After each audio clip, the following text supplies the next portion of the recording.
Bien, tenemos pues, siendo F la fuerza de 60 newtons, exprese esta fuerza F en forma vectorial.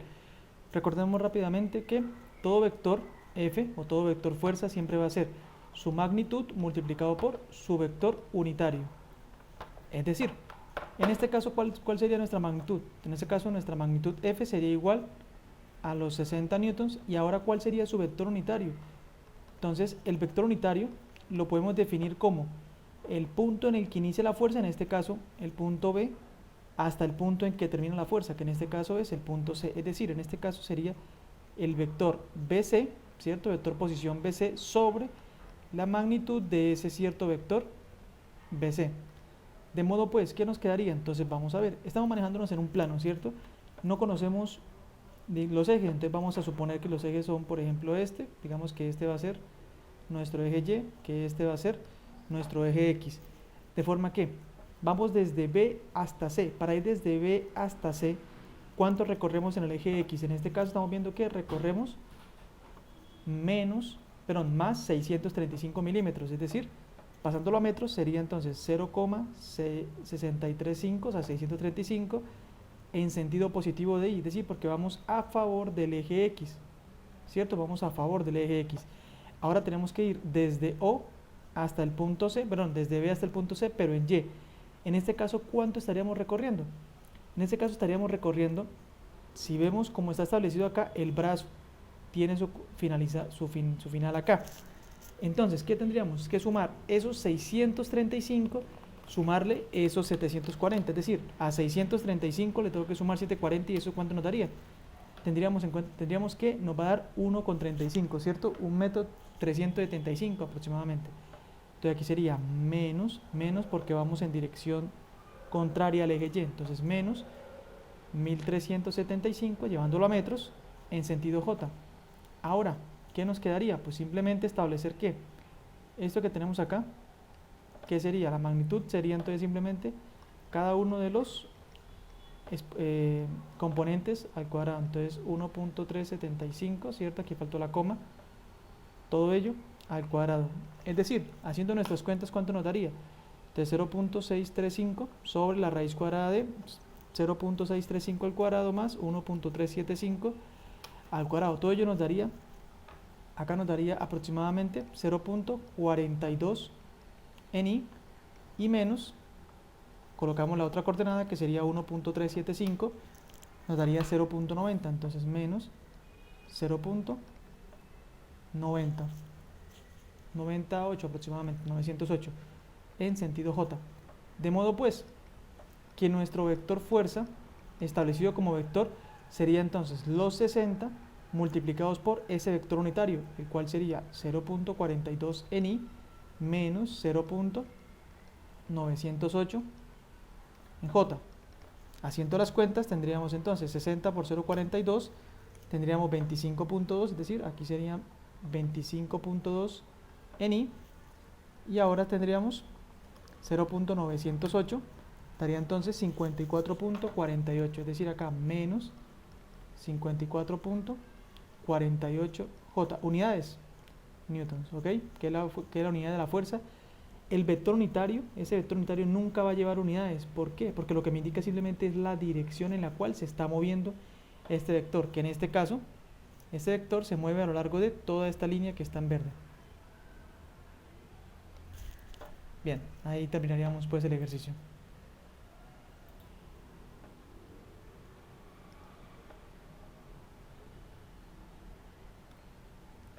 Bien, para este ejercicio que tenemos acá, dice, determine la magnitud del vector v, o el vector suma v, que es igual a v1 más v2, y el ángulo con el eje x, z sub x, el cual el vector v o el vector b hace con el semieje positivo, con el eje positivo. Dice que complete ambas gráficas, complete ambas por solución gráfica y por solución algebraica. Entonces en este caso, ¿qué es lo que tendríamos? A nivel algebraico, ¿qué tendríamos? Tendríamos pues que nuestro vector, ¿cierto? Que nuestro vector b es igual a b sub 1 y b sub 2, ambos en forma de vectores.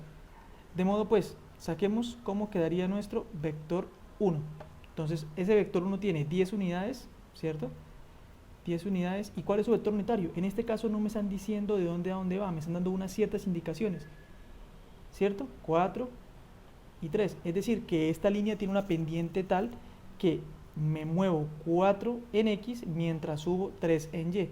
Es decir, avanzo 4 en Y más 3 en J. Pero ¿qué pasa? Esto no es unitario, ¿cierto? Para que sea unitario tendríamos que dividirlo sobre la magnitud. Entonces tendríamos nuestros 4 cuadrados más 3 al cuadrado. ¿Cuánto nos quedaría? Pues sería entonces, de aquí tendríamos 10 sobre, bueno, por 4 sobre esto nos daría 5, ¿cierto? Entonces sería 4 quintos. Entonces aquí sería 4 quintos y más 3 quintos J. Es decir, aquí nos quedaría, haciendo las cuentas, nos daría entonces 8 en I más 3 en J, ¿cierto? Muy bien, ¿qué nos están pidiendo ahora? Ya tenemos el vector 1, ahora calculemos o saquemos el vector 2. Entonces nuestro vector 2, ¿a qué sería igual?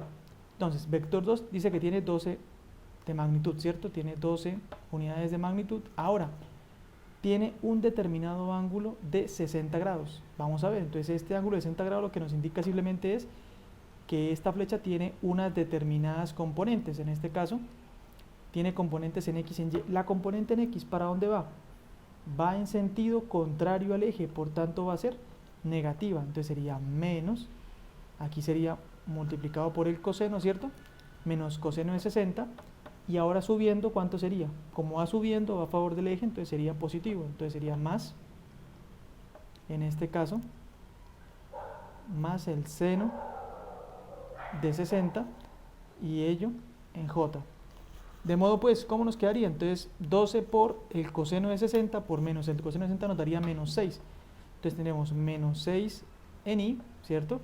Y ahora más ¿cuánto? Entonces lo mismo, sería 12 por el seno de 60, que nos daría 6 raíz de 3. Aproximadamente eso es 10.4, aproximadamente. Entonces aquí sería 10.4 y todo ello en J.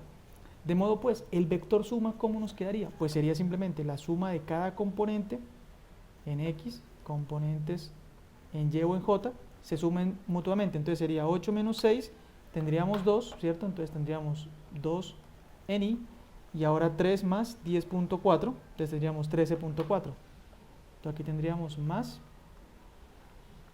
13.4 J. ¿En qué unidad estamos manejando? En este caso me dicen 10 unidades, es decir, aquí puede ser cualquier tipo de unidad de fuerza, libras, newtons, kilogramos fuerza, ¿vale? Como consideren. Ahora bien, entonces acá pues simplemente más y decimos que aquí son unas determinadas unidades, las que sean. Entonces, en este caso, ¿qué hemos hecho? Hemos desarrollado la solución algebraica, es decir, nos hemos valido de la forma en que las fuerzas se distribuyen en el espacio, bueno, en este caso en el plano, algebraica, ¿listo? La forma en que se distribuye en el espacio para poder calcularlo. Ahora, ¿cómo podríamos calcular o establecer la solución gráfica? Cuando dicen solución gráfica, ¿qué es? Simplemente sabemos que cuando tenemos dos vectores en el espacio o en el plano, el vector suma va a ser simplemente hacer la regla del paralelogramo, es decir, si tengo esta fuerza que está acá, que es la fuerza 1, y tengo esta fuerza V2, entonces para poder sumarla, ¿qué hago? Pues donde termina un vector, comenzaría el siguiente. Entonces paralelo a esta, podremos sacar un vector que sería aproximadamente algo como esto, ¿cierto? ¿Y qué tendríamos? De que hasta donde terminó ese vector, lo que quedó de ahí hasta el origen, ¿sería qué? Sería nuestro vector suma. Es decir, en azul tendríamos a nuestro vector B, ¿cierto? Y en verde tendríamos a nuestro vector V1. Es decir, ¿qué se está formando acá? Lo que se está formando es un determinado triángulo. Entonces vamos a ver si lo podemos dibujar aquí un poco mejor. Entonces tendremos nuestro vector 1, ¿cierto? Vector 1, ya sabemos cuánto tiene magnitud, ¿cierto? Aquí en rojo tendríamos ¿a quién? Tendríamos más o menos por acá, ¿cierto? Tendríamos a nuestro vector 2, ¿cierto? Y finalmente en azul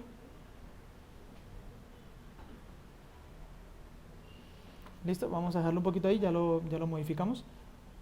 Listo, tendríamos a nuestro vector suma. Ahora bien, la forma de poder calcularlo, ¿cómo sería? Establecer los diferentes ángulos con los cuales se va a mover este elemento. Entonces, ¿qué podríamos decir? Que en este caso, ¿qué tendríamos? ¿Cuánto hay según el eje X con esto? En este caso, pues, habría un determinado ángulo que llamaremos, por ejemplo, alfa.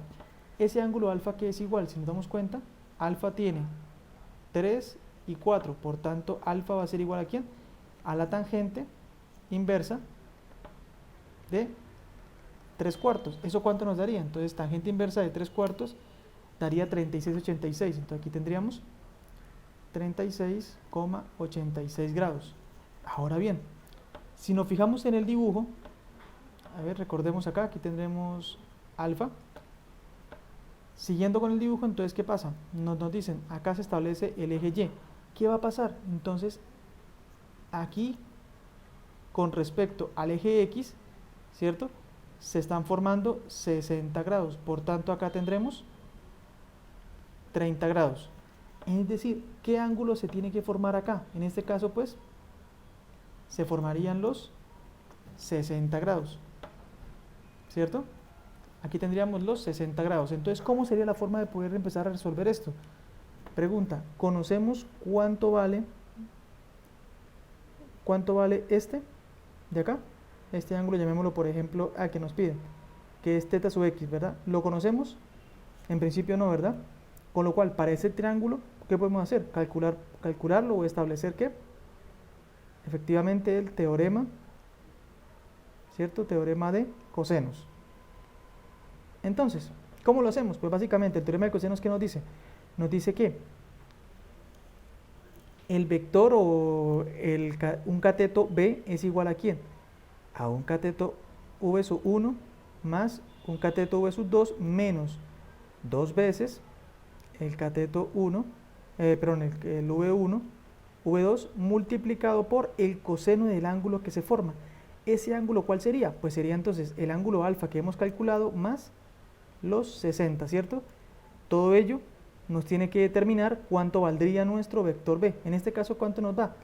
Pues entonces sería este. ¿Cuánto vale el vector 1? Por lo que nos dice, vale 10, ¿cierto? Entonces 10 al cuadrado más 12 al cuadrado menos 2 veces, en este caso 10 que multiplica a 12, que multiplica ¿a quién? Al coseno de alfa más 60, es decir, 96,86. Entonces aquí colocamos 96,86. Ahora bien, ¿qué es lo que nos queda por hacer? Simplemente resolver esto que está ahí. Entonces tendríamos 10 al cuadrado más 12 cuadrado menos 2 veces 10 por 12 por el coseno de 96,86. Y ello nos da, pero aquí faltó la raíz cuadrada, ¿vale? Bueno, este va también al cuadrado, qué pena. Entonces al sacar raíz, ¿cierto? Al sacar raíz nos va a dar 16,36, es decir, acá 16,36 unidades, simplemente, porque no tenemos qué tipo de unidades de fuerza manejaríamos. Y ahora necesitamos calcular ese ángulo que está acá, ese ángulo θ sub x. Entonces, ¿cómo lo podríamos hacer? ¿Qué piensan ustedes? ¿Qué se les ocurre? Entonces, para poder calcular ese ángulo θx, ¿qué podríamos hacer? En este caso podríamos sacar, por ejemplo, cuánto vale todo este ángulo de acá, ¿cierto? Todo este ángulo de acá, al que podemos llamar beta, por ejemplo, ¿cierto? Todo ese ángulo beta. ¿Y de qué forma? Haciendo el teorema del seno. Entonces, aquí aplicamos teorema del seno, ¿cierto? ¿Y qué tendríamos? Entonces tendríamos que, en este caso, para eso sería entonces el vector V1 sobre el seno de beta, ¿cierto? Tiene que ser igual al vector B sobre el seno de ¿quién? De alfa más 60. De modo que, al calcularlo, ¿cuánto nos daría? Entonces saquemos cuánto nos valdría beta. En este caso tendríamos que seno de 36,86 más 60, eso multiplicado por 10, ¿cierto? Sobre el ángulo, sobre el B, que es 16,36, y ahora arcoseno de lo que está ahí. Y nos dice que esto es aproximadamente 37,36. grados. Con lo cual, ¿qué sabemos? De que el ángulo beta es 30 menos este pequeño angulito que está acá, ¿cierto? Entonces, va a llamarlo por ejemplo, llamémoslo por ejemplo lambda. Entonces aquí sería 30 menos lambda, ¿cierto? ¿Cuánto nos daría? Entonces, según esto nos dice que lambda vale pues 7,36. Es igual a 7,36. De modo que, ¿cuánto termina valiendo teta de x? Pues 90, ¿cierto? 90 menos lambda. Entonces tendríamos 90 menos 7,36 sería 82,64. Entonces acá ya, finalizando, 82,64 grados. Y ya tendríamos pues la respuesta algebraica y matemática.